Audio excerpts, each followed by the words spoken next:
अस्सलामुअलैकुम। हम में से बहुत सारे लोग अल्लाह ताला से दुआएं मांगते हैं। तो दीन इस्लाम में दुआ की हकीकत क्या है, दुआ हम कैसे कबूल करवा सकते हैं और वो कौन से ख़ास औक़ात हैं जिनके अंदर दुआ मांगनी चाहिए। तो इस वीडियो के अंदर मैं इसी मौजू पर बात करूँगा। वीडियो स्टार्ट करने से पहले मेरी आप लोगों से रिक्वेस्ट है कि वीडियो को लाइक ज़रूर करना अगर पसंद आए, और चैनल को सब्सक्राइब ज़रूर करना। चलिए तो वीडियो अब स्टार्ट करते हैं।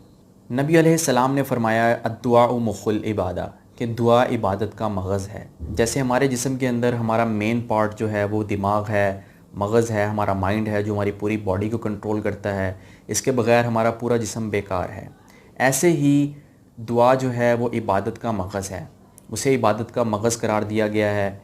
अगर इबादत की जाए और दुआ ना मांगी जाए तो इबादत में थोड़ा सा अधूरापन रह जाता है। इंसान को उस इबादत का सवाब तो मिलता है और वो अल्लाह के यहाँ मकबूल भी हो जाती है, लेकिन दुआ जो है वो भी इबादत का एक हिस्सा है, इबादत का एक जुज़ है जिसको हमें पूरा करना चाहिए। चाहे वो नमाज हो, रोज़ा हो, हज हो, कोई भी इबादत हो, हमें दुआ किस तरतीब पे मांगनी चाहिए, दीन इस्लाम इसके बारे में क्या कहता है। हज़रत अब्दुल्ला बिन मसूद रज़ी अल्लाह ताला अन्हु फरमाते हैं कि जब भी तुम में से कोई दुआ मांगे तो उसे चाहिए कि सबसे पहले वो अल्लाह ताला की हम्द व सना बयान करे, यानी कि अल्लाह ताला की बड़ाई और अज़मत को बयान करे। उसके बाद वो नबी अलैहिस्सलाम पर दुरूद शरीफ पढ़े। नबी सल्लल्लाहु अलैहि वसल्लम की कितनी शफ़क़तें हैं हम पर, कितनी मेहरबानियाँ हैं, उनको याद करके हम उन पर दुरूद शरीफ पढ़ें। उसके बाद तीसरे नंबर पर जो उसकी दुआ हो वो उसको मांगे। इस तरतीब से दुआ मांगने से वो अपनी मुराद जल्द पा लेगा, यानी कि जो भी चीज़ वो मांगना चाह रहा है अल्लाह सुब्हानहू व तआला उसे जल्द दे देंगे। और वो कौन से औक़ात और घड़ियाँ हैं जिनमें इंसान की दुआएं कबूल होती हैं। वैसे तो अल्लाह ताला मोहताज नहीं है किसी घड़ी या किसी वक्त के, जब भी चाहें किसी भी इंसान की दुआ कभी भी सुन सकते हैं और उसको कबूल कर सकते हैं। लेकिन अहादीस के अंदर हमें जो घड़ियाँ मिलती हैं उनमें से चंद का ज़िक्र मैं आप लोगों के सामने कर देता हूँ। फ़र्ज़ नमाज़ों के बाद इंसान की दुआएं कबूल होती हैं। इसके अलावा अज़ान के बाद इंसान की दुआएं कबूल होती हैं। जुमे के दिन जब इमाम खुतबा देता है और ख़ुतबे के दरमियान जब वो बैठता है तो उस वक़्त के अंदर दुआएं कबूल होती हैं।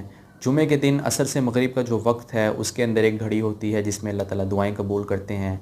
रोज़ेदार की इफ़्तार के वक़्त दुआएं कबूल करते हैं।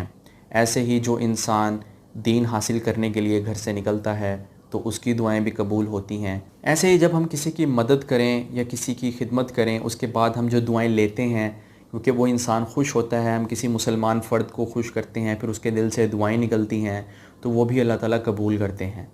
और एक हदीस के अंदर आता है कि इंसान को कबूलियत की यकीन के साथ दुआ मांगनी चाहिए। जो भी दुआ कबूलियत की यकीन के साथ मांगी जाएगी तो अल्लाह ताला उसको ज़रूर कबूल करेंगे। अगर हमारी दुआ कबूल ना हो तो हमें बिल्कुल भी मायूस नहीं होना चाहिए, अल्लाह से बदज़न नहीं होना चाहिए। उसकी वजह यह है कि जब भी कोई इंसान दुआ मांगता है, ज़ाहिरन अगर उसे वो दुआ कबूल होते हुए नज़र नहीं आ रही तो उसके बदले में अल्लाह ताला कभी कभी ऐसा करते हैं कि कोई भी मुसीबत या आफ़त इंसान के ऊपर आने वाली होती है उसको टाल देते हैं। या फिर अल्लाह ताला को पता होता है कि मेरे बंदे के हक़ में क्या बेहतर है, तो अल्लाह ताला उसकी तकदीर में वो फ़ैसला कर देते हैं जो उसके लिए बेहतर होता है, उसकी दुआ को कबूल नहीं करते। क्योंकि अल्लाह ताला ज़्यादा जानने वाले हैं इंसान से। क्या पता वो जो दुआ मांग रहा है उसके अंदर इंसान के लिए खैर और भलाई ना हो, और अल्लाह ताला बेहतर जानते हैं, इसलिए अल्लाह उसके अलावा उसको कुछ और दे देते हैं। और अगर इन दोनों में से कोई भी मामला ना हो तो अल्लाह ताला उसकी दुआ को संभाल कर रख लेते हैं आखिरत के लिए, और मैदान हशर में उसको उस दुआ का सिला मिल जाएगा, उस दुआ का इनाम जो कि बहुत बेहतर होगा, और कई गुना बढ़ा चढ़ा कर अल्लाह ताला जो है वह नेमुल बदल उसे अता करेंगे। खुलासा इस पूरे मौजू का ये है कि हमें इबादतों के बाद दुआएं मांगनी हैं, कबूलियत की यकीन के साथ मांगनी हैं, और जिस तरतीब पे हमें बतलाया गया है उस तरतीब पे मांगें कि पहले अल्लाह की अज़मत बयान करें, फिर दुरूद शरीफ पढ़ें और फिर अपनी दुआ मांगें। और अगर दुआ कबूल ना हो तो मायूस ना हो, क्योंकि अल्लाह ताला हमें उससे कई गुना ज़्यादा बेहतर दे देंगे। तो वीडियो का इख्तिताम यहीं पर होता है। अल्लाह हाफ़िज़। आपसे अगली वीडियो में मिलूँगा।